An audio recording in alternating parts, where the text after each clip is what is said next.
ba oyo Kagame aiko kotisa biso kuna na est oyo aza kokotisa biso depuis bambula tuku misato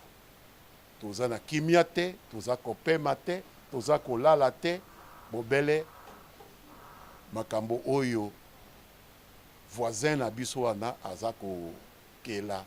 mpona kozwa eteni moko ya mabele na biso lokola tolobaka likambo ya mabele tokoki kolala te pe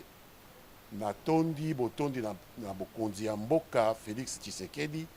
ndenge azwaki mikano ya kosangana na bana ekolo nyonso ezala baoyo bazali na ye na union sacrée ezala baoyo baza na opposition ezala baoyo baza kosala makambo ya politique te oyo baza na société civile ezala basango ezala ba confession religieuse mosusu po yende aza na responsabilité ya kobimisa biso na pasi na pokoso oyo banguna baza kotia biso ye moko po yende toponaki mutu mosusu te mboka oyo eza na mokonzi moko lokola nzoto na ngai oyo eza kaka na mutu moko mboka ezalaka nzoto ezalaka na mitu mibale te mboka ezalaka na bakonzi mibale te mokonzi na biso se Félix Tshisekedi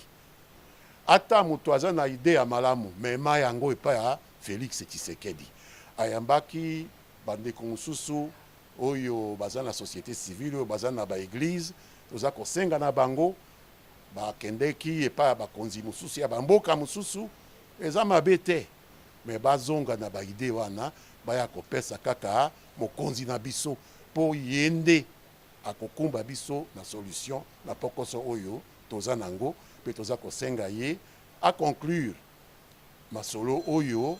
atako ba mosusu baza nanu prêt po baza na ba occupation mosusu to baza na kohésiter nano mboka ekoki kozela te conclusion ata par étape esalema toyeba ndenge ya kozongisa kimia epa na biso nde toza koluka